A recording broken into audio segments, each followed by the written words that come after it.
Good evening. I want to first thank Dr. Reyes for the kind invitation to participate of this event tonight.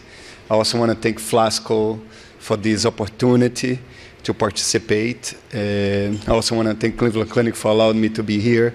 And also, I see familiar faces, I see colleagues, I see patients.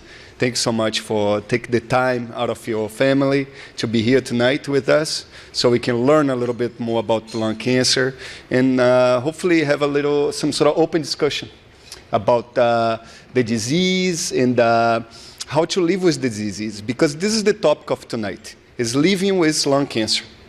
So going with the topic of the event, it's very important for us to understand that sometimes we cannot cure cancer. It's in many times, a patient comes to see us, and it's a moment that we do not have a chance to provide a cure. And in those moments, we think about what we do now.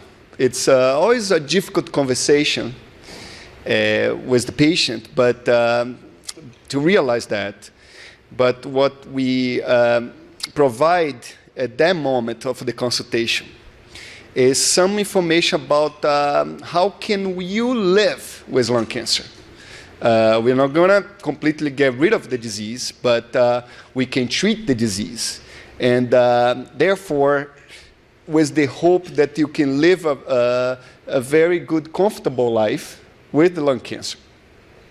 And talking about this, and since we're going to talk about target therapy, that goes along very well, because traditionally oncologists are associated with chemotherapy. Cancer many times associated with chemotherapy.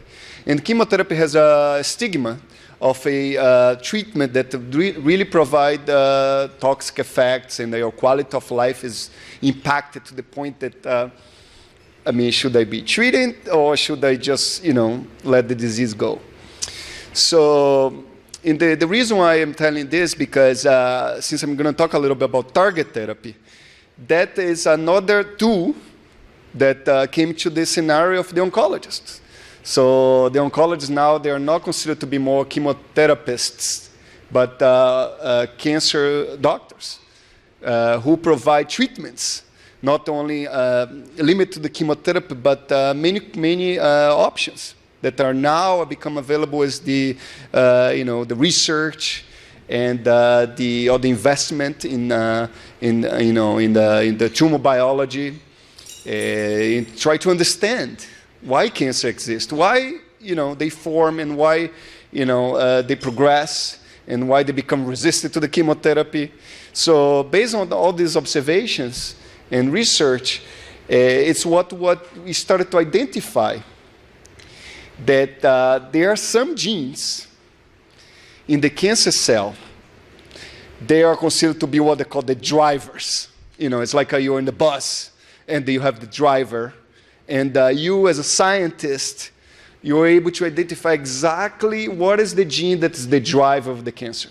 That gene is letting the cancer divide into and grow and grow. And why this is important? Because many times, cancer have multiple mutations, sometimes 10 mutations, 20, many, because it's an abnormal cell. But some of the mutations are not the driver, they are the passengers of the bus. And sometimes it's difficult for you to realize, and that was, I think, took a while for really identify target therapies, because what we're going to target. When you find out maybe, okay, this is a cancer cell, has 20 mutations. Which one is the driver? So, many times you need to target one by one until you identify the target and find out. And luckily, doing through the research, we are able to identify a few targets. So in lung cancer, particularly, it has been one of the really diseases that target therapy makes a major role in treatment and provides great benefit for the patients to identify those targets. As a matter of fact, any patient with lung cancer right now who comes to see any oncologist, the oncologist, first thing they checked before discuss treatment is to make sure a few target agents, a few target genes are available at the time of the consultation. So we can evaluate whether or not the patient can be treated with the target therapy, which is not chemo. They're called inhibitors. Those are the inhibitors of the drivers. Because what happens, you identify the driver, okay, this is the driver, such as EGFR, which you may have heard about it. So EGFR is a driver. So that gene is what makes cancer cells grow. So what the scientists discovered was they discovered a way to block that gene, and that gene receptor, and that, they realized that when you stop the driver, the cancer cells stop growing, which was great news.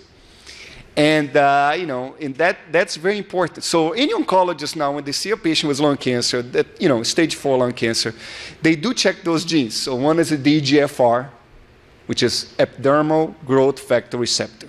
Receptor are like antennas, like they are little proteins that sit on top of the membrane of the cells. And they capture information, and also sometimes they are the driver, which is sending signals to the cell to really grow.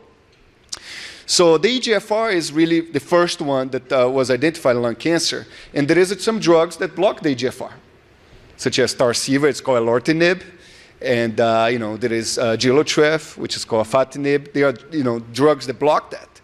And we'll realize that when you block those drivers, the cancer shrinks, sometimes more than chemo.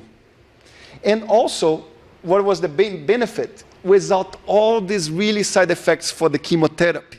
Because the chemotherapy is pretty much you damage the cancer cells, but you also damage the normal cells of your body. Because the chemo is not target as much. It is somewhat target to the cancer, but not as much target. The EGFR would block just that mutation. Some EGFR, in normal cells have EGFR, so you have a little side effects. And, and then what happened was the science advances. You actually are able to identify drugs that block the EGFR in a more target approach that doesn't target the normal EGFR.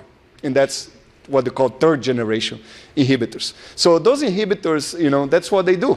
They block the driver of the cancer cells, and that's a great advance in oncology because patients, like I say, living with cancer. We know they have cancer. They know that we're not going to get rid of it, but they're living with lung cancer with good quality, with a medication that targets the gene, and with the hope that provide the patient good quality without much side effects. And that's what the beauty of target therapy. There are other target therapies available. You may have heard about ALK, which is another mutation. There are targets for that mutation. I actually, when I was at the Dana-Farber, Louis was my mentor and attending at the fellowship program. We have some publication research together. And after I finished that fellowship in Monk, I went to the Dana-Farber in Boston. And that year, I only pretty much did the target therapy in research. And then the ALK inhibitor, which is crizotinib, which is not approved, but we had that trial open.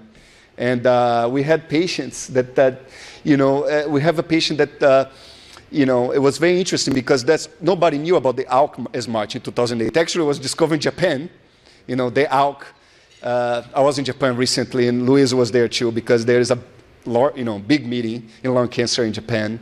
And I actually was able to speak with some of the people who developed the ALK, found them, the driver, one of the other drivers.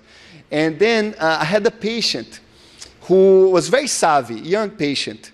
And then he was not responding to the conventional treatment. And then for some reason, he got in touch with one of the research doctors who found that mutation. And called him, look, we did some analysis in your tumor. We found something that was discovered in Japan a few weeks ago, a few months ago. And there is a trial that doesn't, specifically was target ALK, but may cover that. And the patient came, drove all the way to Boston, got that drug, and then all of a sudden, all the lesions, brain lesions, disappear. And the patient who had children and was like hospice, almost like there was no other option, came, and was able to do. So that's what science has advanced. And that's important because that's what we do in cancer right now. Of course, we don't have a cure, but look, when I was at fellowship with Luis, we didn't have all these drugs, right, Luis? We didn't have anything. We have chemo and maybe Tarceva, erlotinib. Now, we have so many more drugs because that's the goal. We give the target therapy, okay, patient will get an extra year, an extra 2 years. 2 years from now is 2020.